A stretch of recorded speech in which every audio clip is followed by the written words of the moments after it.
ঝাৰু কিয় হাতত ল'লা? মই ঘৰ সাৰিম নহয়। থোৱা, তুমি ঝাৰুডাল থৈ দিয়া। নেলাগে দে, ৰাতিপুৱা এইখিনি কাম মই কৰিব পাৰিম। তই যা, কিতাপ পঢ়গৈ।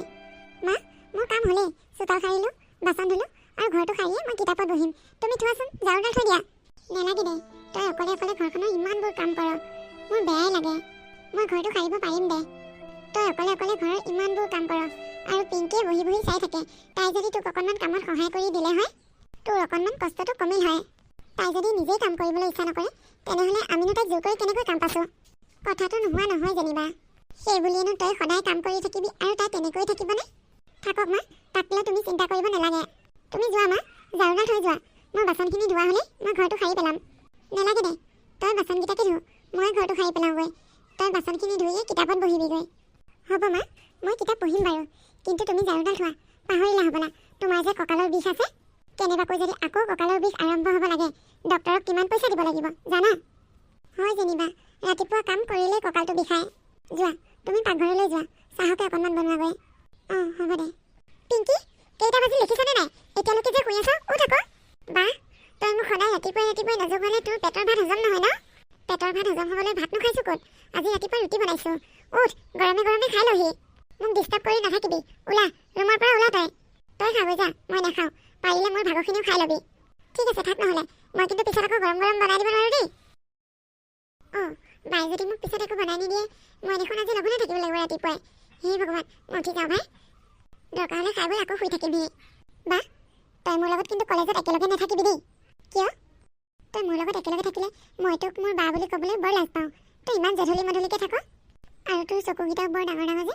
মোৰ লগৰ দুজনী মানে ভয়ে কৰে তোক দেখিলে। হয় নেকি? হ'ব দে নহ'লে, নাথাকোঁ তোৰ লগত একেলগে। মহাজন, আপুনি ৰাতিপুৱাই পুৱাই যে দোকানত চাহ খায়, সেই কাৰণটো কি তাৰমানে? মই বহুদিনৰ পৰা আপোনাক সুধিম বুলি ভাবিয়ে আছোঁ। কি ক'ম আৰু, ঘৰত ৰাতিপুৱাই চাহকাপ বনাই খাবলৈ বৰ এলাহ লাগেও। মাইকী মানুহ নোহোৱা ঘৰত বৰ অসুবিধা। কিয়? বাইদেউ দেখোন আছেই। তেওঁ এতিয়া আগৰ দৰে সুস্থ নহয়। তেওঁ বিচনাত পৰি থকা হ'ল। এতিয়া আমি তেওঁক চাহ ভাত বিচনাতেই যোগাৰ দিব লাগে। কি যে হ'ব, কপালৰে দুখ বুজিছানে? আগতে তেওঁ অইন কাম নকৰিলেও বহি বহি চাহ ভাতকেইটাকে বনাইছিল। এতিয়া তাকো কৰিব নোৱাৰা হ'ল। ঘৰখনত এতিয়া সময়মতে কামেই হৈ নুঠা হৈছে। বৰ অসুবিধা হৈছে। মহাজন, আপোনালোকৰ ধন টকা পইচাৰ অভাৱ নাই।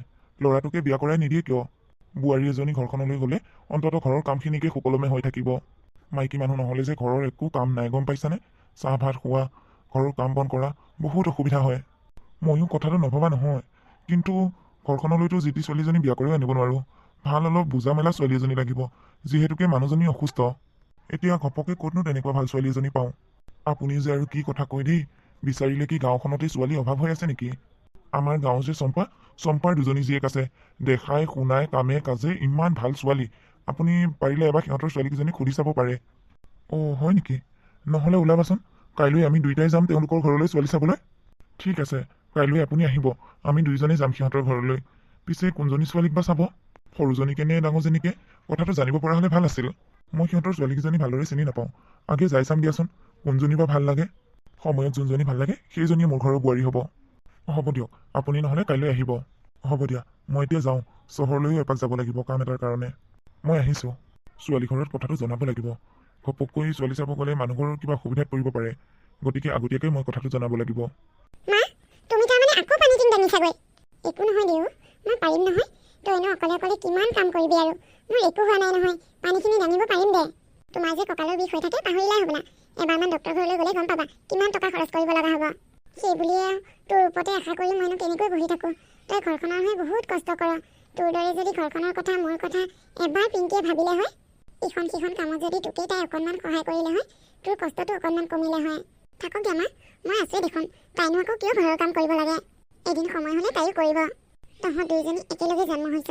তই যে ইমান কথা বুজি পাওঁ, তাই এতিয়ালৈকে কি গাত জ্ঞান হোৱাই নাই নেকি? এতিয়ালৈকে তাই কথা বুজা বয়স হোৱা নাই?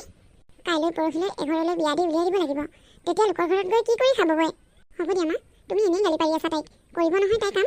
থোৱা পানী দিন থোৱা আৰু যোৱা। স্বপ্না, অ' স্বপ্না। তোমাক কোনোবাই মাতিছে মা। তাকেহে, কোনবা আহিল? স্বপ্না আছানে ঘৰত? অঁ আছোঁ, গৈছোঁ ৰ'বচোন। অঁ দাদা আপুনিহে, আহক ভিতৰলৈ আহক। মই এতিয়া ভিতৰলৈ গৈ নাথাকোঁ দিয়া, কথা এটাৰ কাৰণেহে সোমালোঁ। কি বা কথা? তোমাৰ ছোৱালীৰ কাৰণে ভাল সম্বন্ধ এটা ওলাইছে। কি কয়? আমাৰ ছোৱালীৰ কাৰণে ভাল সম্বন্ধ? ক'ৰ পৰা আহিব? আমি হৈছোঁ ইমান দুখীয়া মানুহ। ভাল মানুহৰ ঘৰৰ মানুহে জানো আমাৰ ছোৱালীক পচন্দ কৰিব?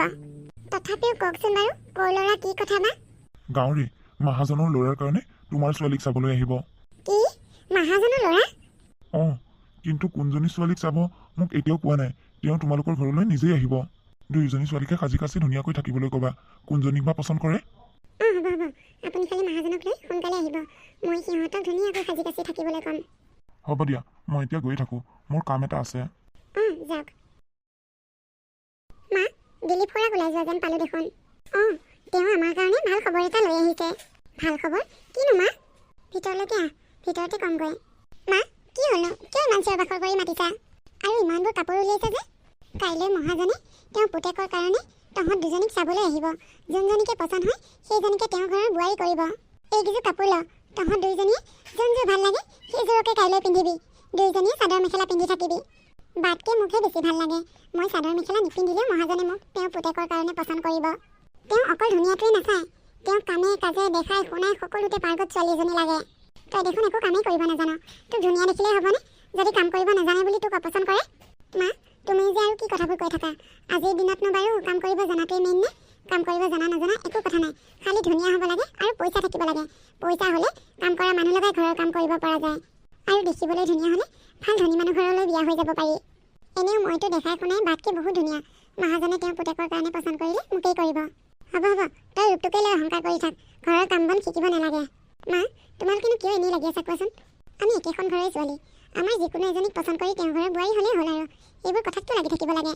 তোকতো তেওঁলোকে এনেও পচন্দ নকৰে, মোকেই পচন্দ কৰিব চাবিচোন। হ'ব দে, মই বেয়া নাপাওঁ নহয়। তোক পচন্দ কৰিলে মই ভালহে পাওঁ। পিংকি, ইয়াৰ পৰা যা, এই কাপোৰকেইযোৰ লৈ যা। কাইলৈ খালি চাদৰ মেখেলা পিন্ধি ওলাবি, এই চুটি চুটি কাপোৰবোৰ পিন্ধি নোলাবি। হ'ব। মা, মই কি সঁচাকৈ দেখিবলৈ বহুত বেয়া নেকি? মোক কি কোনেও বিয়া নকৰাব? তই তাইৰ কথাকে শুনিছ। তাই তোৰ নিজৰ ভনী হ'লে কি হ'ব? তাই তোৰ ভালটো কেতিয়াও নিবিচাৰে। ছোৱালীজনী কিয় এনেকুৱা হ'ল মই বুজি নাপাওঁ। কিন্তু মা, মহাজনে দেখিবলৈ ধুনীয়া দেখা ছোৱালী লাগিব বুলি কৈছে, কিন্তু মইতো দেখাত ধুনীয়া নহয় মা। এটা কথা শুন মাজনী, মানুহ দেখাত ধুনীয়া হ'লেই ধুনীয়া বুলি নকয়। আচলতে মানুহৰ মনটো ধুনীয়া হ'ব লাগে। এজন মানুহৰ স্বভাৱ চৰিত্ৰহে ধুনীয়াটো বুজায়, দেখাৰ সৌন্দৰ্যতাটোৱে ধুনীয়া নুবুজায়। ধুনীয়া বুলি ক'লেই যে দেখা ধুনীয়াটোৱেই হ'ব লাগিব সেইটো নহয়। কামে কাজে পঢ়াই শুনাই সকলোতে ধুনীয়া হ'ব লাগিব, তেতিয়াহে ধুনীয়া বুলি কয়। তই আমাৰ একেবাৰে লক্ষী ছোৱালী, একেবাৰেই লখিমী। তোক যোনে বিয়া কৰাই লৈ যায় সেই মানুহজনে সগৌৰৱেৰে ক'ব পাৰিব, মোৰ মানুহজনী সঁচাকৈয়ে এজনী বহুত ধুনীয়া ছোৱালী। আৰু তোৰ শহু শাহুৱেও তোক লৈ গৌৰৱ কৰিব পাৰিব। তুমি সঁচাকৈ কৈছানে মা? অঁ তোন, সঁচাকৈ কৈছোঁ। মানুহ দেখাত ধুনীয়া হ'লেই নহ'ব, মানুহৰ আচল মনটো ধুনীয়া হ'ব লাগিব। এজনী ছোৱালীৰ ধুনীয়াটো বিচাৰিব গ'লে প্ৰথমে তাই আচাৰ ব্যৱহাৰ, মানুহৰ লগত সা সন্মানেৰে কথা পাতে নে নাপাতে, তাই কেনেকুৱা স্বভাৱ চৰিত্ৰ সেইটো চাব লাগিব। আচল ধুনীয়া সেইটোহে, তোৰ গাত সেই সকলোবোৰ গুণেই আছে। তই এতিয়া মন বেয়া কৰি থাকিব নালাগে আৰু তাই কোৱা কথাবোৰ ভাবি নাথাকিবি। হ'ব মা, যা, তোৰ কি কৰিবলগীয়া আছে কৰি ল'বই সোনকালে। ছোৱালীজনী ইমান সহজ সৰল, কেনেবাকৈ তাইক বিয়া দি উলিয়াই দিব লাগিলে মই হাতচিঙা হৈ পৰিম। কেনেবাকৈ যদি মহাজনে বাক পচন্দ কৰে সেইটো দেখোন বৰ ডাঙৰ কথা হ'ব। কাম এটা কৰোঁ, মাৰ পৰা পইচা কেইটামান চুৰ কৰি লৈ মুখত ঘঁহা ভাল ক্ৰীম এটাকে আনোগৈ। বিউটি পাৰ্লাৰলৈ যাব পৰা হ'লে ভাল আছিল। পইচা নাই নহয়, মাৰ পৰা বা সৰহকৈ পইচা চুৰ কৰি লৈ যাব পাৰোঁনে নোৱাৰোঁ? মুখখন যদি ফেচিয়েল কৰি আহিব পাৰিলোঁ হয় আৰু ধুনীয়া দেখা হ'ল হয়, তেতিয়া মহাজনে তেওঁৰ পুতেকৰ কাৰণে মোকেই পচন্দ কৰিলে হয়। ৰিংকি, হৈছেনে ঘৰ মোচা? আলহী আহি পাবৰে হ'লো, গাখীৰখিনিও আনিবলৈ আছে। মা, নুসুমাবা, মই ঘৰটো মুচি আনিছোঁ, শুকুৱাই নাই ভালকৈ। নুসুমাওঁ দে, তোৰ হৈছেনে নাই? হৈছে, এইখিনিহে আছে। পিংকিয়ে যে কি কৰিছে ক'বই নোৱাৰোঁ। ৰাতিপুৱাৰ পৰা দৰ্জাখনে খোলা নাই, ৰুমৰ ভিতৰতে ষ্টাইল কৰাতে লাগি আছে নেকি ঠিক নাই তাই। তয়ো যা, ধুনীয়াকৈ ষ্টাইল অলপ কৰি ল'গৈ। হ'ব দিয়া, আগে ঘৰটো চাফা কৰি লওঁ। ঘৰটো চাফা নকৰাকৈ মানুহজনী চাফা হৈ থাকিলে হ'ব নেকি? আলহী ঘৰলৈ সোমাই আহি প্ৰথমে ঘৰটোহে দেখিব, মোক নেদেখে নহয়। সেইটো হয় বাৰু, হ'লেও তই যা, সোনকালে ষ্টাইল চিষ্টাইল কৰি ল'গৈ আৰু ভাল চাদৰ মেখেলাযোৰ পিন্ধিবি দেই। হ'ব মা। মোক বাৰু কিহে পাইছিলে এইবোৰ সানিবলৈ? এতিয়া গোটেই মুখখন দেখোন বেয়া দেখাহে হৈ গ'ল। গোটেই চকুৰ গুৰিবোৰ ক'লা ক'লা পৰি গ'ল, গালখনতো গুটি গুটি ওলাইছে। ইমান বেয়া দেখিছে, মই এতিয়া কেনেকৈ বাৰু আলহীৰ আগত ওলাওঁ? মাৰ পৰা পইচা চুৰ কৰি লৈ গৈ ক্ৰীম কিনি আনিছিলোঁ, এতিয়া ক্ৰীম সানি দেখোন গোটেই মুখখন অৱস্থা নাইকিয়া হৈ গ'ল। বেছি ধুনীয়া হ'বলৈ গৈ ধুনীয়াহে কৰি ল'লোঁ। খুৰা, পানী খাওক। অঁ হ'ব দিয়া, মাৰক মাত দিয়াচোন। মা আহিব ৰ'ব, আপোনালোক বহকচোন, মই মাক মাত দিওঁ। ছোৱালীজনী সঁচাকৈয়ে বৰ ধুনীয়া আৰু কথা বতৰাবোৰো বৰ ভাল। অকল কথা বতৰাই নহয়, কামে কাজেও বৰ পাকৈত, কোনেও ভুল ধৰিব নোৱাৰে। মাকক ঘৰত একো কামেই কৰিবলৈ নিদিয়ে, সকলো তাই কৰে। সৰুজনী এইতকৈ দেখিবলৈ ধুনীয়া, কিন্তু কাম বন বেছি নকৰে। মোৰ ঘৰখন ঘৰ কৰি তুলিব লগা হ'লে অকল দেখা ধুনীয়া হ'লেই নহ'ব, কামে বনেও ভাল হ'ব লাগিব। মোৰ এই ছোৱালীজনীকেই পচন্দ হৈছে। পিংকি, তই এতিয়ালৈ ৰুমৰ পৰা ওলোৱা নাই যে?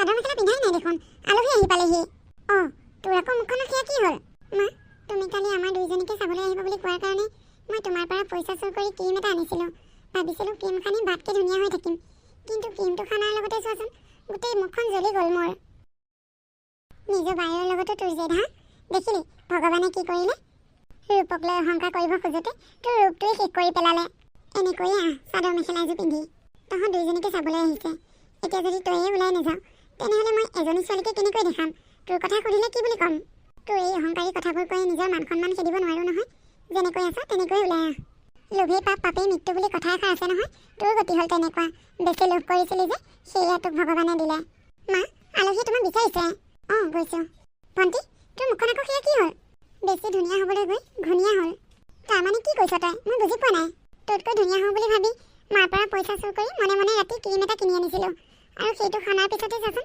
ৰাতিপুৱালৈ মুখখন গোটেই জ্বলি গ'লগৈ তইনো কিয় সেইবোৰ কৰিব লাগে কচোন তই এনেও দেখাত ধুনীয়া এতিয়া আলহীৰ আগত কেনেকৈ ওলাবি বাৰু মই নোলাওঁৱেই আলহীৰ আগত নোলালে তেওঁলোকে কি বুলি ভাবিব দুইজনী ছোৱালীকে চাবলৈ আহিছিলোঁ কিন্তু এজনী ইমান অহংকাৰী নে ৰুমৰ পৰা ওলাই দেখা নিদিলে মই তোক অকণমান মেকআপ কৰি দিওঁ দেই ধৰিব নোৱাৰাকে আপোনাৰ ছোৱালীক আমাৰ ঘৰলৈ বিয়া দিয়াত কিবা আপত্তি আছে নেকি নাই নাই আমাৰনো কি আপত্তি থাকিব আপোনালোকৰ নিচিনা ঘৰ এখনলৈ আমাৰ ছোৱালীক বিয়া দি উলিয়াই দিব পাৰিলে আমি ভালহে পাওঁ তেনেহ'লে বিয়াখনৰ ডেটটো অহা মাহতেই ল'ব লাগিব মোৰ ঘৰখনত যিমান পাৰোঁ সিমান সোনকালে বোৱাৰী এজনী লাগে ঠিক আছে ৰ'ব নহ'লে মই ছোৱালী দুজনীক মাত দিওঁ কোনজনী বা পচন্দ হয় ছোৱালী দুজনী মাত দিওঁ মানে মোৰ দেখোন ছোৱালী পচন্দ হ'লেই ছোৱালী পচন্দ হ'লেই অঁ তেওঁ তোমাৰ ডাঙৰ ছোৱালীজনীক পচন্দ কৰিছে গতিকে ছোৱালী পচন্দ হ'লেই যেতিয়া আকৌ সৰুজনী চাবলৈ নিবিচাৰিলে অঁ হয় নেকি আমি এতিয়া যাওঁ দিয়ক বিয়াখনৰ ডেটটো যিমান পাৰোঁ সিমান সোনকালে ল'ব লাগিব আপোনালোকে ৰেডি হৈ থাকিব অঁ ঠিক আছে এনেকৈয়ে মহাজনে তেওঁৰ ডাঙৰ ছোৱালী ৰিংকিক পচন্দ কৰিলে মোৰ ডাঙৰ ছোৱালীজনী বহুত ভাল আৰু বহুত সহজ সৰল গতিকে তাইৰ লগত ভগৱানে যি কৰে ভালেই কৰে মা আলহী গ'লেই দেখোন অঁ গ'ল কি তাৰমানে মা তেওঁলোকেতো ছোৱালী চাবলৈ আহিছিল এতিয়া ছোৱালী নোচোৱাকৈ ঘপককৈ গুচি গ'ল যে কিবা বেয়া পালে নেকি নাই বেয়া পোৱা তেওঁলোকৰ হেনো ছোৱালী পচন্দেই হ'ল তেওঁলোকৰ যদি ছোৱালী পচন্দেই হ'ল তেনেহ'লে তেওঁলোকে আকৌ আমাৰ ঘৰলৈ কিয় আহিব লাগে আমাৰ ঘৰলৈ যদি নাহিল হয় কেনেকৈ ছোৱালী পচন্দ কৰিলে হয় আমাৰ ঘৰলৈ অহাৰ কাৰণেতো ছোৱালী পচন্দ হৈছে তাৰমানে তুমি কি কৈছা মই বুজি পোৱা নাই মা ভালদৰে বুজাই কোৱাচোন তেওঁলোকে তোক পচন্দ কৰিছে তোক পচন্দ হোৱাৰ কাৰণে পিংকিক চাবলৈ নিবিচাৰিলে মই কৈছিলোঁ তেওঁলোকে ক'লে এজনী পচন্দ হ'লেই যেতিয়া আৰু এজনী নাচালেও হ'ব বা তই মোক ভুল বুজি নাথাকিবি মই মোৰ ৰূপক লৈ বহুত অহংকাৰ কৰিছিলোঁ গতিকে আজি প্ৰমাণ হৈ গ'ল মোৰ ৰূপতকৈ তোৰ কৰ্ম গুণ সংস্কাৰ এইবোৰহে বেছি গুৰুত্ব আজি মোৰ ৰূপটো তোৰ সংস্কাৰৰ ওচৰত হাৰি গ'ল এতিয়াৰ পৰা ময়ো তোৰ দৰে হ'বলৈ চেষ্টা কৰিম তই মোক ভুল বুজি নাথাকিবি দেই বা হ'ব দে মই তোক ভুল বুজা নাই নহয় বা তই বিয়া হৈ নাযাওঁতেই ঘৰৰ কাম বনবোৰ কেনেকৈ কৰে মোক শিকাই থৈ যাবি দেই হ'ব দে মই শিকাই দিম বাৰু পিংকি তই যে এনেকৈ সলনি হৈ যাবি মই একেবাৰে ভবা নাছিলোঁ বাৰী থাকোঁতেই যিবোৰ কাম বন নাজানো সেইবোৰ শিকি ল হ'ব মা আজিৰ পৰা মই তোমালোক দুইজনীকে কামত সহায় কৰিবলৈ চেষ্টা কৰিম হ'ব দে এতিয়া যা দুইজনীয়ে কাপোৰ কেইযোৰ সলাই ল'বই ব'ল বা দেৰিকৈ হ'লেও যে তাই কথাবোৰ বুজি পালে এতিয়াহে মোৰ মনটো ভাল লাগিছে